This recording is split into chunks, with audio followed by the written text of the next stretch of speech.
Now I am going to solve a problem.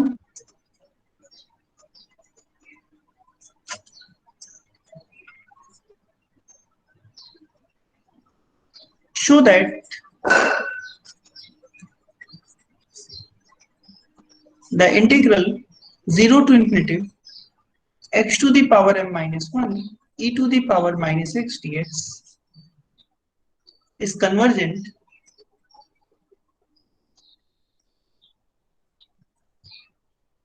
if m is greater than 0. Solution. इस function को अगर हम लोग देखेंगे तो यहाँ पे एक चीज है कि ये इन्फिनिट है रेंज इसका, और दूसरा चीज ये है कि जीरो जो है इसका पॉइंट ऑफ इन्फिनिट डिसकंटिन्यूटी है, and 0 is actually the only point of infinite discontinuity. So let me write this thing here. 0 is the only point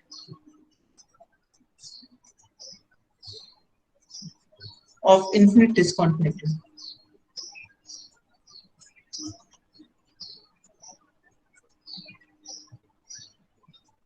तो हम लोग क्या करेंगे, हम लोग इस इंटीग्रल को दो हिस्से में ब्रेक कर लेते हैं. This can be written as integral 0 to 1 x to the power m minus 1 e to the power minus x dx and plus integral 1 to infinity x to the power m minus 1 e to the power minus x dx. Let me call this integral as I1 and let me call this integral as I2. So I1 में क्या हो गया, I1 की जो limit है वो finite है in I1. 0 is the only point of infinite discontinuity. Only point of infinite discontinuity.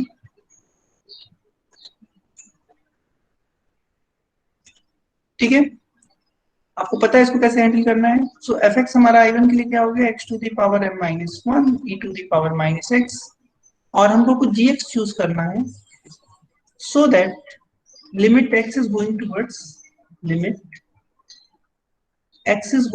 0 plus fx upon gx. ये कुछ हमको finite number, if possible finite number ही आ जाए. ठीक है, यहाँ पे प्रॉब्लम कौन क्रिएट कर रहा है, यहाँ पे प्रॉब्लम कौन क्रिएट कर रहा है, x to the power m minus 1 यही प्रॉब्लम क्रिएट कर रहा है. सो this is x to the power m minus 1 e to the power minus x upon क्या gx ले लिया जाए. Can you tell me what should we take gx? What should be the value of gx? x पर Can anybody x to the power m minus 1 ले लें. ठीक है, सो gx ले लिया हमने x to the power m minus 1, क्योंकि यही पार्ट प्रॉब्लम कर रहा था. यहाँ पे हो गया x to the power m minus 1. So this is e to the power minus x. It is going towards 0. So the limit is 1 and which is not equal to 0. और इसको हम लोग लिख सकते हैं 1 over x to the power 1 minus n, ऐसे भी लिख सकते हैं. ठीक, सो इसका मतलब क्या हो गया, I1 converges if and only integral 0 to 1 over x to the power 1 minus m dx converges. और I1 converges if and only, हमको पता है कि ये इंटीग्रल कब कन्वर्ज करता है, जब 1 minus m जो होगा वो लेस देन 1 हो. Means if and only m is greater than 0. सो हमको पता लग गया कि I1 कब कन्वर्ज करेगा, जब m is greater than 0. Now हमको देखना है I2 में, in I2. ठीक है, तो I2 में हम लोग देखना चाह रहे हैं कि कैसे होगा चीजें.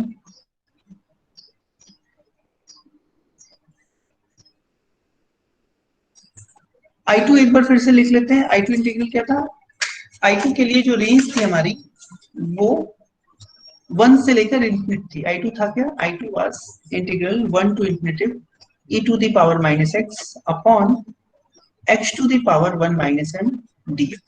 ये था हमारा I2। तो चलिए यहाँ पे एक gx चूज कर लेते हैं। gx हो गया 1 ओवर एक्स स्क्वायर, मान लीजिए हमने ले लिया, और fx हमने ले लिया e to the power minus x upon x to the power 1 minus m, and here we have to take the limit x is going towards infinitive, क्योंकि convergence infinite पे देखना है हमको, fx upon gx, this is equal to limit x is going towards infinitive e to the power x, नीचे लिख सकते हैं, and this is x square, so it is x to the power x square, यहाँ हो गया x to the power 1 minus m।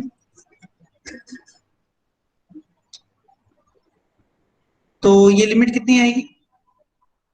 Limit x is going towards infinitive x to the power 2 minus 1 plus m upon e to the power x. So 2 minus 1 can be written as 1. So this is 1 plus m you can write here. So let me write 1 plus m. So x to the power 1 plus m. So if m is positive, even then this limit is 0, because denominator is e to the power x. And if m is negative, and suppose more than 1, more than minus, less than minus 1, then the whole thing will become in the denominator, and again that limit will be 0. So this limit is actually 0. Do you agree at this point? और limit 0 है, इसका मतलब कि अगर ये integral convergent होगा तो given integral convergent होगा, but because since this integral is convergent, since integral 1 to infinitive 1 over x square dx, ये हम लोग कैलकुलेट किए थे, this is convergent, so integral 1 to infinitive e to the power minus x upon x to the power 1 minus m dx convergent। तो दोनों integral हमने निकाला और इसमें कहीं m पे कोई कंडीशन नहीं आई, m की कुछ भी वैल्यू हो ये कन्वर्जेंट है। लेकिन पहले वाले इंटीग्रल में कंडीशन आई कि m इज ग्रेटर देन 0, तब वो कन्वर्जेंट होता है। So we can say hence integral 0 to infinity e to the power minus x to the power m minus 1 dx is convergent for m greater than 0। m greater than 0 पे इसकी value exist करेगी, convergent होगी, and its value is called gamma function। So let me define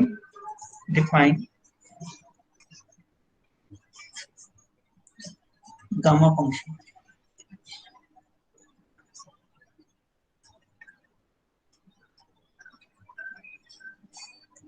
इसको हम लोग denote करेंगे gamma of m, this symbol is gamma, applying on m, it is defined as integral 0 to infinitive e to the power minus x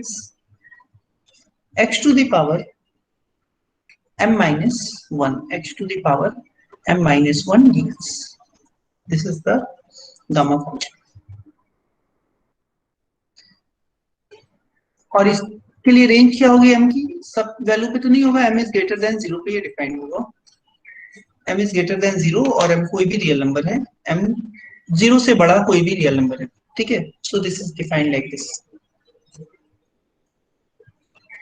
तो इसको हम लोग gamma function कहते हैं। एक छोटी सी एक्सरसाइज आपके लिए हम छोड़ रहे हैं, show that gamma of m plus 1 is equal to m times gamma of m। यानी कोई भी रियल नंबर लें, m प्लस 1 फॉर्म में उसको लिखें, उसके लिए गामा निकालें, तो उसकी वैल्यू आएगी m times gamma of m के बराबर आएगी, ठीक है। इसको करना आसान है, मुश्किल नहीं है।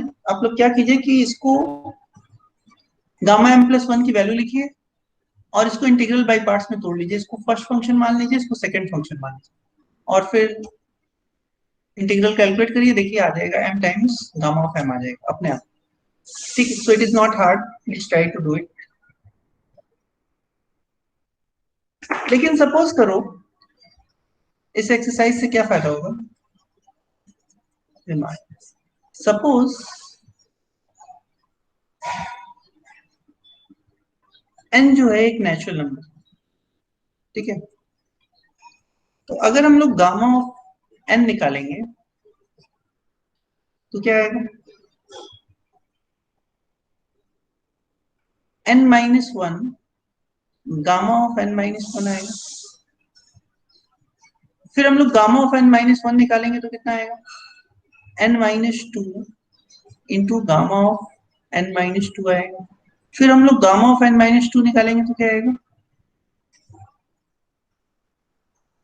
n-3 into gamma of n-3। और क्योंकि नेचुरल नंबर है, इस तरह से हम लोग अगर चलते जाएंगे तो हम लोग कहाँ तक पहुंचेंगे, 1 तक पहुंचेंगे। तो इस तरह से चलते हुए हमारे पास मिला n-1 n-2 अप टू 1 और गामा ऑफ 1। अब गामा ऑफ 1 क्या होगा जरा देखा जाए।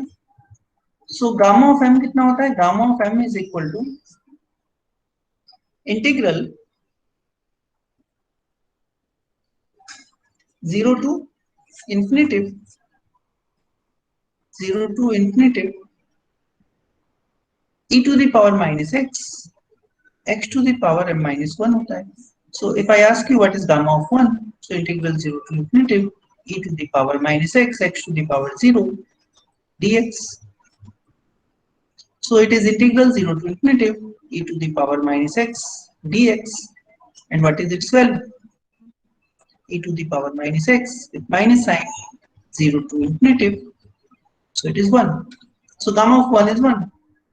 So if I ask you again what is gamma of n, where n belongs to some natural number. So for n in n, gamma of n is equal to n-1 n-2 इस तरह से चलते हुए 1 तक, and gamma of 1 is 1, so this is nothing but n-1 factorial. So in some sense you can say that this gamma of n is gamma function is generalization of factorial function. Generalization क्यों कहा, क्योंकि factorial किस पे defined होता है, positive integers पे हम लोग फैक्टोरियल डिफाइन करते हैं, ठीक है। लेकिन गामा क्या है, गामा फंक्शन जो है वो आपका किसी भी पॉजिटिव रियल नंबर पे डिफाइन हो रहा है, ठीक है। गामा फंक्शन क्या है, पॉजिटिव रियल नंबर पे डिफाइन हो रहा है, और उसकी वैल्यू अगर इंटीजर पॉजिटिव इंटीजर पे देखते हैं तो वही लगभग आ जाती है, वही आ जाती है जो कि फैक्टोरियल की वैल्यू होती है। बस यहाँ पे गामा है ना, यहाँ पे n-1 factorial. So in some sense you can say that gamma is a generalization of factorial function. Do you have any problem at this point? कहीं कोई दिक्कत आप लोग को आप पूछ सकते हैं।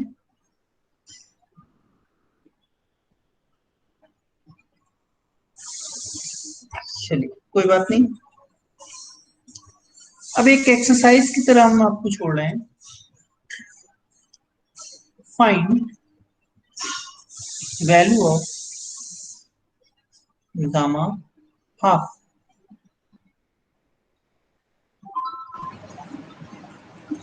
गामा ऑफ हाफ की वैल्यू आप निकालिए, ठीक है। I am leaving it as exercise for you to solve.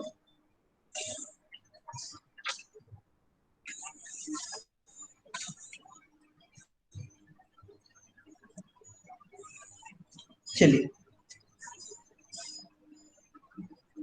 अब हम लोग एब्सोल्युटली कन्वर्जेंट की डेफिनेशन इनफिनिट रेंज के केस में देखते हैं क्या होती है। Definition,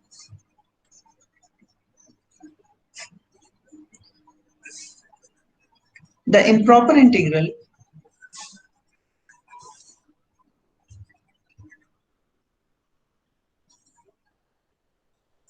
a to infinitive f dx is said to be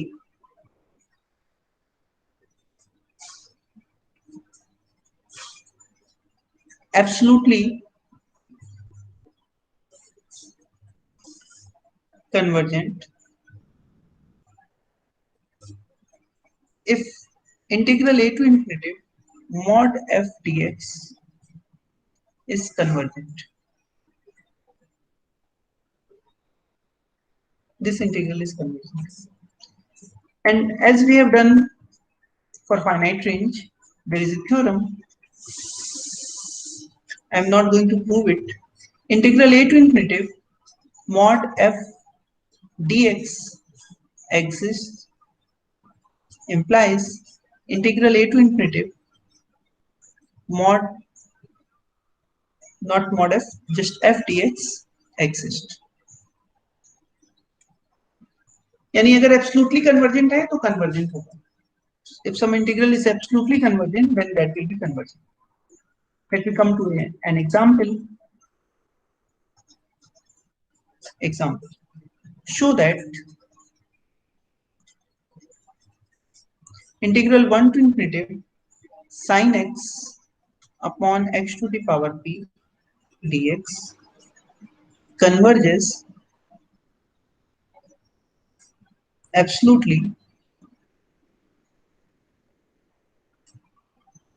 if p is greater than 1.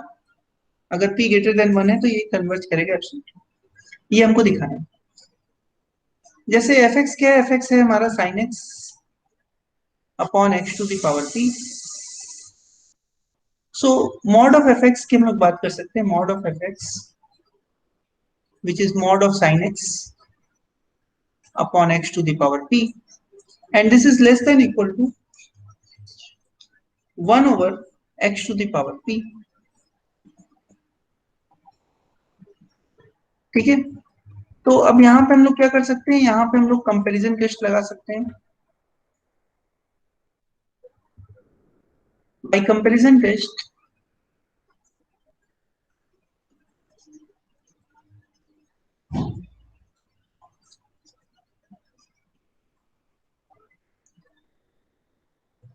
ये जो इंटीग्रल है, integral 1 to infinity 1 over x to the power p dx converges if and only if p is greater than 1. ठीक है. तो हम क्या कह सकते हैं? Hence integral 1 to infinity sin x upon x to the power p dx converges absolutely if p is greater than 1. ठीक है. तो ये इंटीग्रल हम लोग ने देखा कि एब्सोल्युटली कन्वर्जेंट होता है. एक टर्म है कंडीशनली कन्वर्जेंट, जिससे पहले हम लोग देखे थे.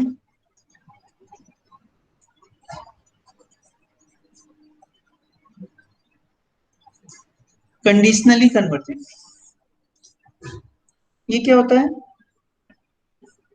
Convergent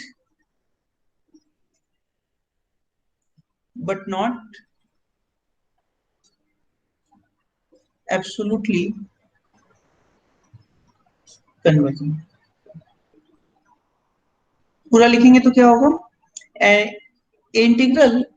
an integral is conditionally convergent if it is convergent but not absolutely convergent. ठीक है. तो हम लोग जल्दी देखेंगे. we will see that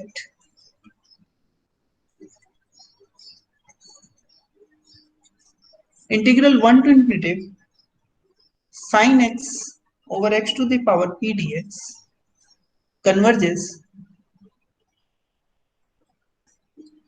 for p is greater than 0. ये अभी हम लोग सॉल्व करेंगे इस प्रॉब्लम को. कुछ और टेस्ट अभी करेंगे, उसकी मदद से हम लोग इसको करेंगे. तो अगर ये इंटीग्रल p greater than 0 पे कन्वर्ज कर रहा है और p greater than 1 पे एब्सोल्युटली कन्वर्ज कर रहा है, इसका मतलब for p in between 0 से 1 के बीच में integral 0 to infinitive 1 to infinitive integral 1 to infinitive sin x upon x to the power p dx is conditionally convergent.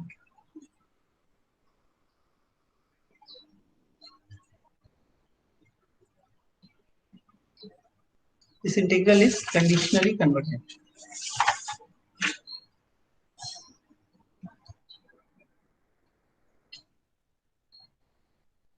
Now we are coming to some test, Abel's test and Dirichlet test. Abel's test.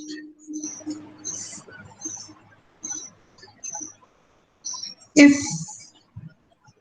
phi is bounded function and monotonic,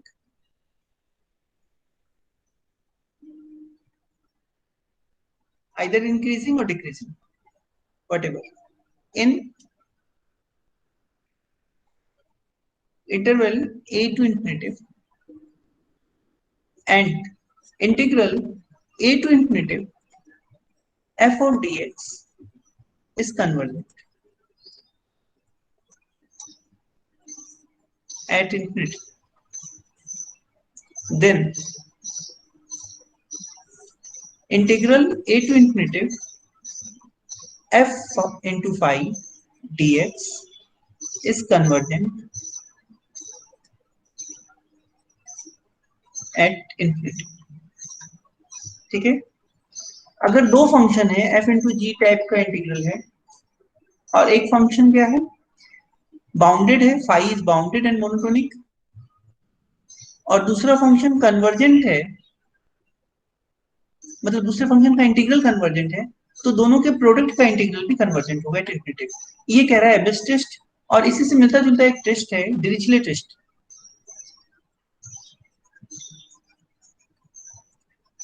test ठीक है, if phi is bounded and monotonic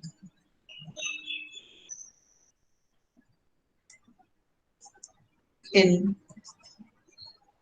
a to infinitive and tends to 0, यहाँ पे एक extra condition है, tends to 0,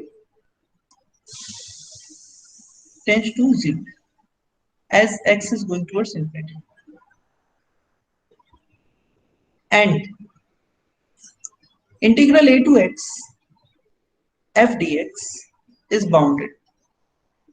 यहाँ पे second function का जो इंटीग्रल है, f का जो इंटीग्रल है, वो कन्वर्जेंट लेने की जरूरत नहीं है, a to x f dx को बाउंडेड होना चाहिए, बाउंडेड होना चाहिए for x greater than equal to, for all x greater than equal to a, then जो प्रोडक्ट का इंटीग्रल है, integral a to infinity f phi dx is convergent at infinity। ये integral infinity पे converge करेगा। इस पे चलिए problem करके देखते हैं, तो आपको समझ में आएगा ज्यादा। Problem,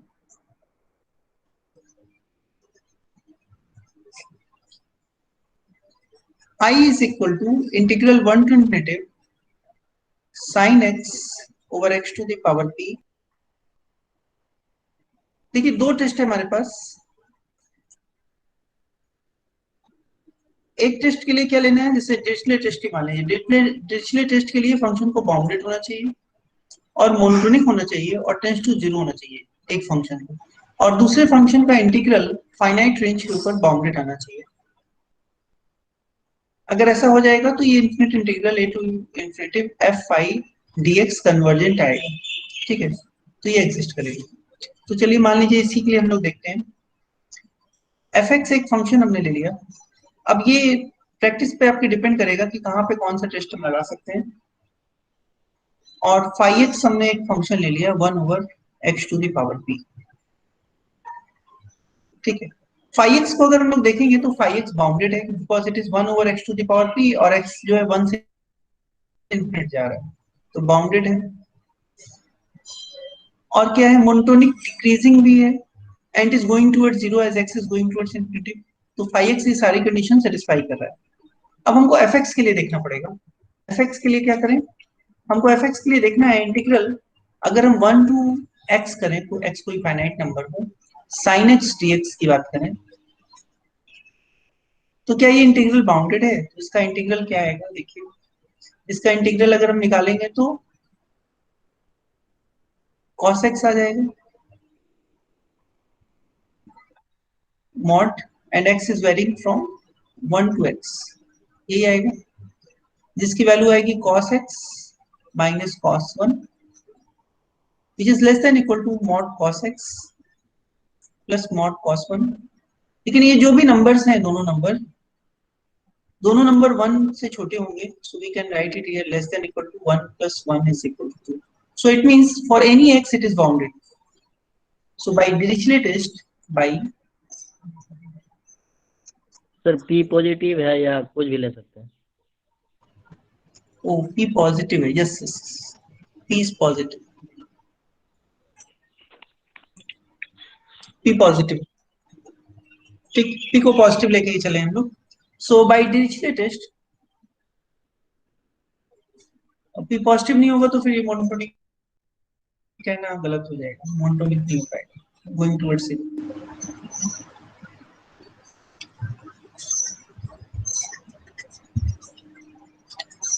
so by Dirichlet test I is converting, पूरा इंटीग्रल क्या होगा, कन्वर्जेंट,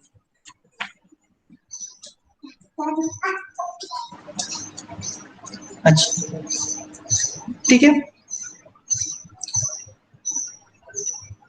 इज इट ओके? चलिए तो हम ऐसा करते हैं, आपको हम कुछ एग्जांपल्स और भेजते हैं और फिर हम लोग कल इसको कंटिन्यू करते हैं और आगे।